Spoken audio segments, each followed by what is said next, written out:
everything, and you didn't have anything to change or add about what I said, or you wanted to? Not at this time. Okay. So presumably, Upward, you and your colleague can see my screen at the moment. Yes, I can see. I'm recording it for my team also, right? Okay.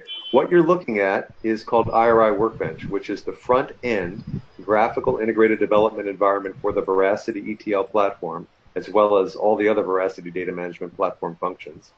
This is an environment built on Eclipse Neon, which in a few months I think will be moving to Eclipse Proton. But in any event, in as much as they might have existing familiarity with Eclipse, they'll appreciate this interface because it is the one pane of glass where everything is done, from data profiling all the way through ETL job creation through wizards that ultimately build out workflows illustrated in diagrams like this, which can drill down into subtask mapping diagrams or ultimately job scripts, which look like this, which define the mappings from source to target, be it flat files, relational databases, or even semi-structured data at this point in things like JSON and MongoDB. But certainly what they're working with already, like SQL Server, flat file inputs and outputs, no problem. So again, the question is, how do we get business logic that's currently expressed in SQL procedures, which, by the way, this environment also supports by way of built-in facilities for database administration for multiple databases. As you see here in the Data Source Explorer, you can add new source and target tables from different providers, including SQL Server 2008, so that you can communicate with your sources and targets, look at what's inside them, and do some operations on the tables. So here, for example, there's an Oracle schema, and you can examine, the contents of the tables, perform queries. That one happens to be empty. Here's a very large table, I think, called persons, on which we can do data classification as well as a profiling exercise. So anyway, so it's a whole SQL administration environment. It's also an ETL job design environment, and of course, it's a data management and metadata management environment for all of the data definitions and manipulations that are expressed in the language, where projects are managed in the Explorer window here, top left. And you can see we have different projects that Veracity supports, from report transformation, report generation, and this is actually a neat little job to show you some of what's possible. So if you look at this one, this joins flat files and produces a report for a bank or a stock trading company. It's got 2 flat files that come in. And as you can see, it's doing a join over the symbol column or field, as well as a sort, and then it's going out to multiple output files with detail and summary information. And where the lines are orange, there's a change in the actual value. It's a derived field. There's a bunch of formatting going on and so on. So it can be very complex in terms of transformation and reporting at the same time. One question which my client would be asking you is, if the number of flat files is dynamic, that means I could have, say, 50, I could have 55, I could have 60. Then how would your tool be able to handle that case? You would probably do it through a wildcard in the script. The issue with wildcards is the flat files need to have common format in that case. Do they? Okay, so that we will have to now check with the given end client right now, and I'm actually recording this. This is recording for yourself as well as for my client, because I'm asking his questions. I'll be sending a copy with your permission. If you permit it, then I'll also be sending a copy of this demo. Yeah, so the end client. It's no problem. And this is not a well-prepared demo. It's just that, oh, by the way, this is sort of what the tool looks like, and here's what goes on behind the scenes. Again, these diagrams are simply illustrations of the jobs where a common connection is the metadata behind everything, which is modeled here in Eclipse. And so you have multiple views of the same job and multiple ways of working within these jobs whether you like scripts or whether you like graphical elements, mapping diagrams, or even working with these outlines or various graphical dialogues. Instead, it's lots of different ways to interact with the language and the metadata behind this stuff. Purely syntactic like this, or some combination of syntax and graphics, and different kinds of mapping diagrams that allow you to work with the things source to target, either again by hand, like in this view, or through a left to right mapping diagram like this one, or even a top-down view where you can map from source to target in a dialogue that looks like this. So again, the same thing's happening. Here's your inputs up here, your sources. Here's your targets down here, and you can manipulate the target fields and things like this graphically. You can even, because I believe you said it's a financial client, they may also be interested in applying data masking rules to comply with PCI DSS requirements like encryption and tokenization and things like that. But again, it's really all about the SQL logic and how it maps to the logic that ultimately gets expressed in these job scripts and performs the data transformations that you need. But again, the main value points in addition to these ergonomic choices is the relative speed and volume that's achieved by running the jobs in the engine that is parsing the script and running in a command line utility, which gets batched up automatically through these job wizards and can be run from this GUI and its built-in scheduler, or from a SQL Server job scheduler or any other workflow automation tool that you prefer. Simply because, again, what this environment is building ultimately are batch scripts which run whenever they need to, including in a real-time scenario, more or less, where, let's say, in a workflow diagram like this one, the condition precedent for running this operation could be some sort of event trigger that's defined and inserted here as a decision point. Otherwise, you can get near real-time operations by running the scheduler at high intervals. So every minute or every 5 minutes or something like this. So it's almost the same thing as real time, but it's a little more regular. You may want something that's purely event-driven, though, so that it happens every, sometimes it's every 5 minutes, but it could be 15 minutes for the next process because it can take longer, and you want it to be sensitive to, again, that condition precedent. So as Claudia can probably do a better job explaining, you have these workflow palette items that include things like decision blocks for waiting, right, Claudia? I'm not sure where that is. Is it in the utilities or?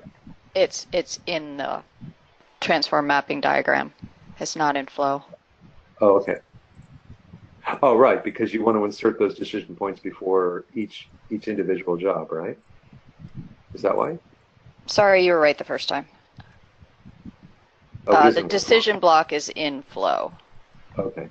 Yeah, there it is. So the yellow one. The RIT, I'm sorry. Yeah.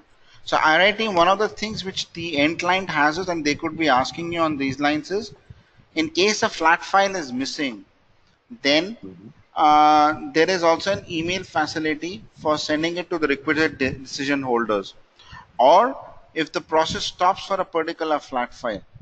Right. Suppose after my flat file has got 10,000 rows and it stops at 9,000 rows. Okay. Then the error logs and the audit logs are immediately brought forth, and they're also sent in through an email, because that right now the client has coded it. Right. So there has to be an evaluation, and then if the evaluation of the file shows it's either non-existent or somehow short, then you want to trigger a notice through email to someone. Is that the idea? That's not the right screen, David. Yeah. Which one? There you go. There you go. No. You right-clicked email. You have to drag it. Okay. Oh, but you it can be palette done. and then. Yeah, it can be done, right? Yeah. Yes, it can be done. It can be done. So the end client will be able to Oh, design this here. Okay. process flow, yeah, and then get it. Okay. Yeah, so these emails and these wait for files and other decision points can be, set up at any point or points along the way, before and between tasks so that they're all dependent on certain things being true and ready to happen.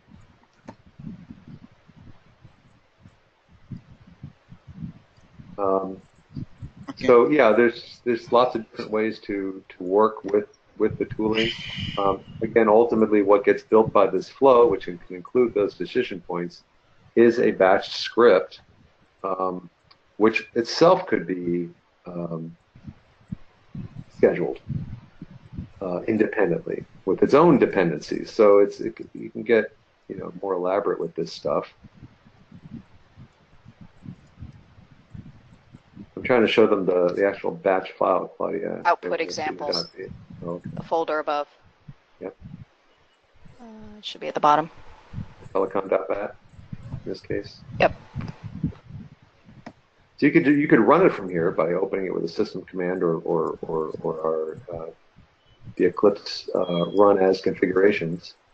You can certainly look at it as a text file here. And so these batch files get built automatically by the tool to run the jobs with the logic that's also part of the workflow, as you see here. See? And it will tell you things on the command line, or we'll put it into an email. So these, ultimately what gets built graphically or otherwise, it gets expressed in a command line driven operation, which can be modified here or in the flow. So everything can be modified in different ways, but it ultimately winds up being the same expression in the end. It's metadata that you're in control of. Now, sir, one of the questions which your end client would be asking you is that how much is the total reduction in terms of time could it be looking at vis-a-vis having a normal SQL implementation? So You would have to, yeah, it would all of course everything would vary in terms of the differential. I did send you a link which contained a benchmark where someone had performed a very high volume set of sorts, joins, and aggregation operations in traditional SQL Server database engine versus our engine, and it was 10 times faster. So it's a 90% reduction, right? Yeah, in a similarly configured comparison where you had a very large input volume, and it was an apples to apples functional comparison. Obviously, there are going to be variations that depend on maybe what things are running concurrently when certain jobs run.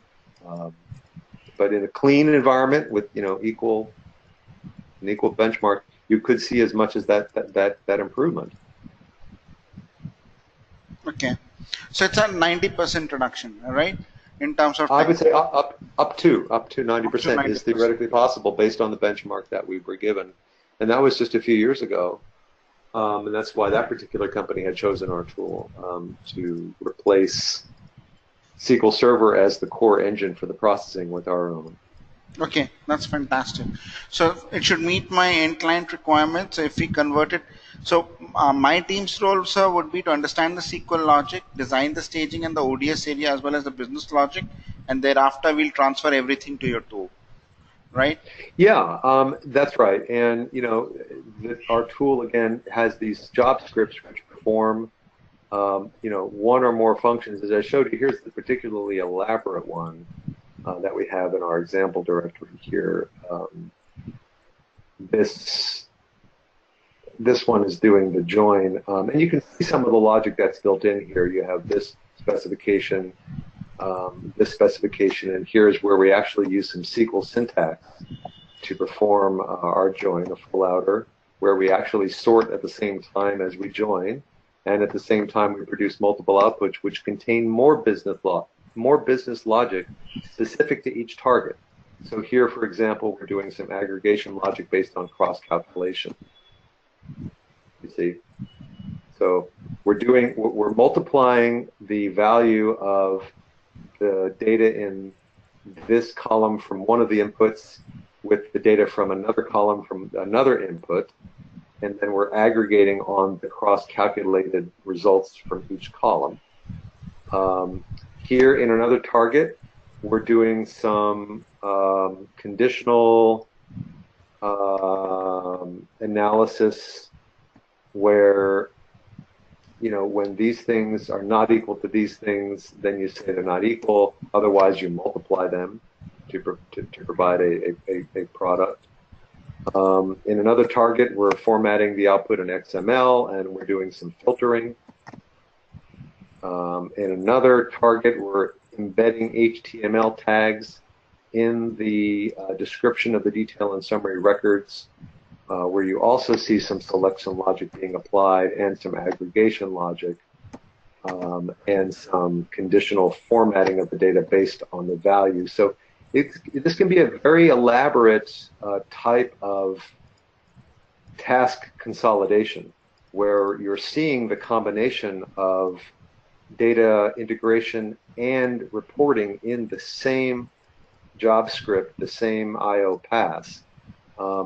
Now, this is not a terribly sexy output in terms of, you know, the types of graphics people have come to expect in the BI world, but it isn't bad, and there is another method within Eclipse to get to a more graphical state of being, and I'll show you what I mean by that in a moment. But first, let me just share with you, for the purposes of the recorded demo, what some of these targets look like when the job gets run. So the output has all been sent to this target folder, and you can see after the join has been performed, you get this sort of output as one of the targets. Here's another one, or you see an HTML report. It's a little bit older, obviously. We didn't run the job here. We should run it in real time to get today's date on it. And you can just run it from within here like this.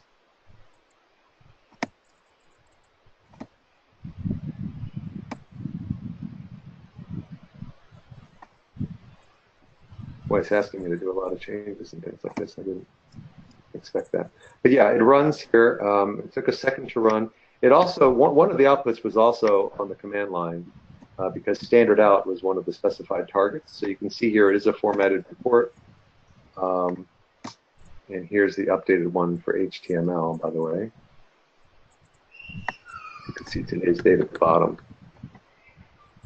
So see multiple outputs, you know, doing multiple things with business logic built in. Okay. Here you have that join where things match. You then have a cross calculation. For example, this multiplied by this is this, and then we're aggregating on all those cross-calculated values at the bottom. So you're getting some business information, business intelligence, directly out of the data integration job. This is unique to our tool, by the way, on the market, as far as we know. Another thing you can do here in Eclipse for free is leverage the business intelligence reporting tool, the free version called BERT for Eclipse, which your team may already be familiar with. And BERT is nice because, again, it's free and built in, and it allows you to create a series of dashboard type widgets or graph or charts that can actually be built in real time against data that's being processed in our tool. So when I click to open this graph to show the intersection of the 20-day moving average of a stock price against the 40-day moving average to indicate the buy signal, all of this data and metadata was generated dynamically in this particular job script here, which is, again, a Veracity or CoSort SortCL program, as you see performing the sorting and the aggregation. We're doing some running aggregates here to perform the analysis, and the very first target is defined as standard out so that the data flows through memory and directly into BERT through the Open Data Access API here in Eclipse as an IRI data source, so that this report designer will pick it up. So this is another option for business intelligence that does not require the purchase of a third-party tool. Now, if you have one like, you know, Cognos or Power BI from Microsoft or ClickView or Tableau or something, we support the, obviously, preparation of data into those tools so that this can be seen as a wrangling platform as well, handing off CSV, XML, or table subsets so that those business intelligence tools can more readily consume them for their display. Does that make sense? Yes, sir. So that's fine. Okay. So your firm can integrate it with the business intelligence tool, and in case the end client has done any HTML coding over the SQL server, your firm can actually make those reports using BERT over the data warehouse. Am I correct? Well, we can either produce ad hoc reports that are HTML ready so that you can produce that kind of output like this, or you can set up or you can send data to BERT for a more graphical display like this instead. So it's really just a question of what is their preference visually, and do they already have a tool that they prefer that's more dynamic as far as flexible display, dashboard design, and interactivity with the results. They may already have something that they prefer, in which case we would simply be feeding that tool the input data it needs to do a faster job of display, so that you remove the transformation overhead from the BI layer and into our environment where it can be done much faster, then hand off our results to their preferred BI tool of choice for its display in a much faster way. So it's just a matter of choice. There's lots of different options for analytics here as an end goal of the data preparation that we're performing as part of our normal data warehouse style ETL processing. And so this tool can be picked up by SQL developers, right? I think so. Again, this is a SQL environment as well, as you see here. It supports SQL scrapbooks so that you can work with existing SQL procedures from any database. You can interact with multiple databases from the same environment. You can even put SQL procedures into the workflow to interoperate with our own jobs. There's an example of that in one of these workflows here. I think, Claudia, if I'm not mistaken, it's the Rogen demo. I don't know. The one that creates the tables, so that would be one of the migration ones, I think, has it. That one has the ones where it has loader files. Oh, right. Yep, look, no, there's the SQL. So yes, the disable keys one. Yeah, so this would be a good flow example to show them as well. So this is an example of mixing and matching. It's here. So you see here, Apoorv, in this workflow, you have a SQL procedure and you have an IRI procedure. So you can combine them.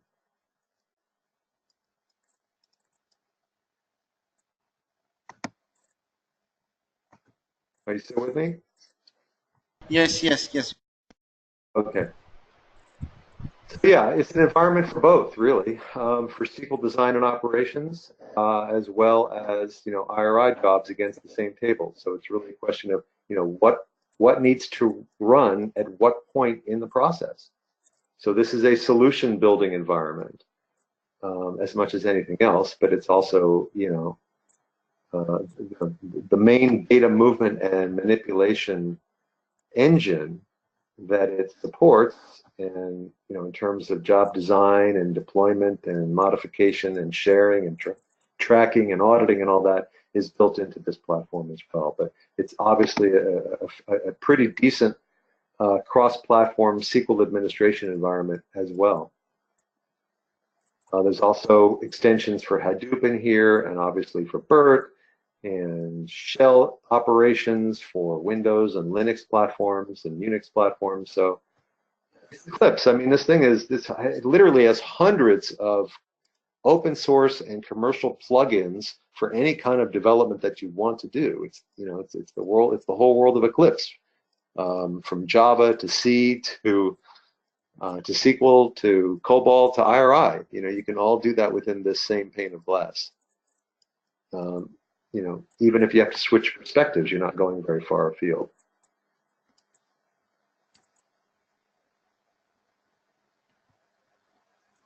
Okay, sir.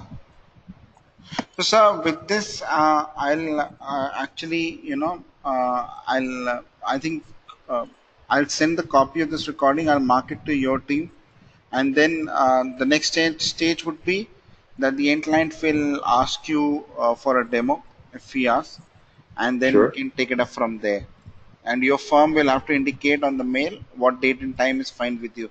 Because they also, I think it'll be late in the evening, and then your firm can show the tools. So currently in this demo, what you have shown is you can do flat file extracts, you can do real-time jobs, you can handle dynamic number of flat files through scripting, and then you have audit logs, error logs, and data profiling facilities into it. Yes, and all of them have, you know, various capabilities and or functional limitations, which should be disclosed if we know more about the actual requirements. So, for example, when we Yes. talk about dynamic flat files, you know, we need to be clear that we can support wildcards, but typically in that scenario,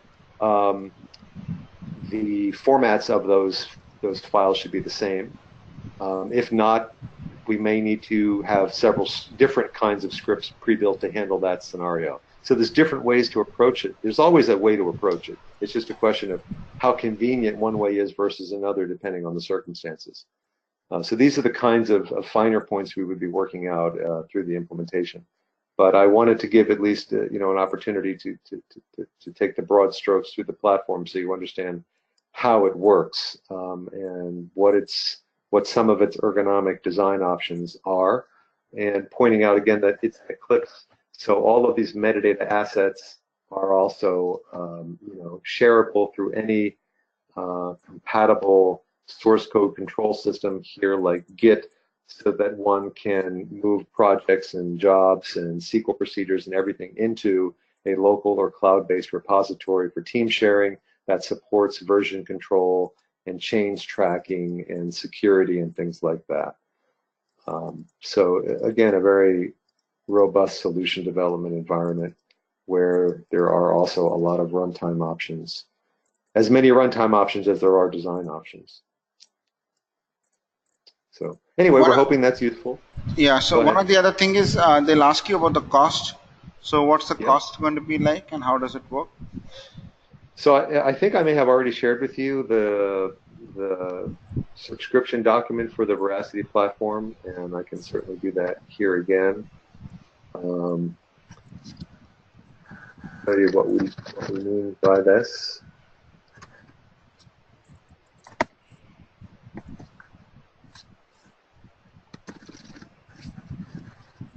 Here we have a file called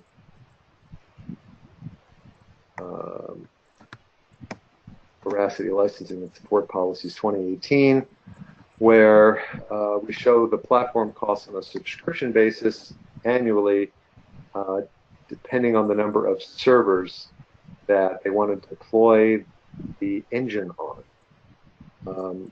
So it's as low as this per year, as high as this per year, or there are discounts if they prepay for 5 years.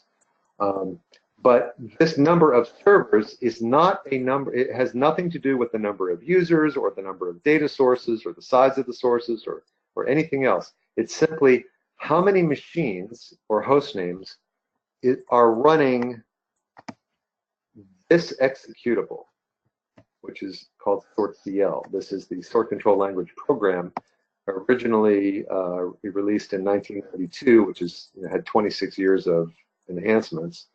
And this is where the engine of all of these data movement and manipulation jobs, does the work.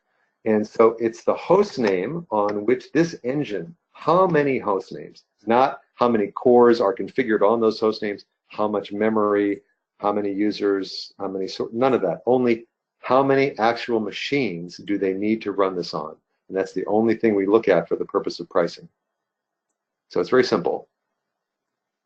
Any number of graphical users can access any number of these engines. So we want people to freely deploy this client interface to as many hundreds of users as they want for free. Okay. Thank you, sir. Is there anything else your team wants to show? Because I need to send it. No, not at this point. We all need to get going. Again, please feel free to ask any more specific questions. We will need to work with your team on the details of mapping the business logic. That's going to be the hardest part. But I think, on a general basis, we have what they're looking for in terms of price, performance, and volume and capability. So just a question of making it happen. Okay. Thank you, sir. Thank you very much for your time. Thank you, RI team. So Yep. I'll be recording this. I'll be sending it across, and I'll be sending the summary of the meetings. Sounds good, and we'll look forward to the next steps. Thank you. Bye. Yep. Have a good evening. Bye-bye. Thanks, Claudia. Okay.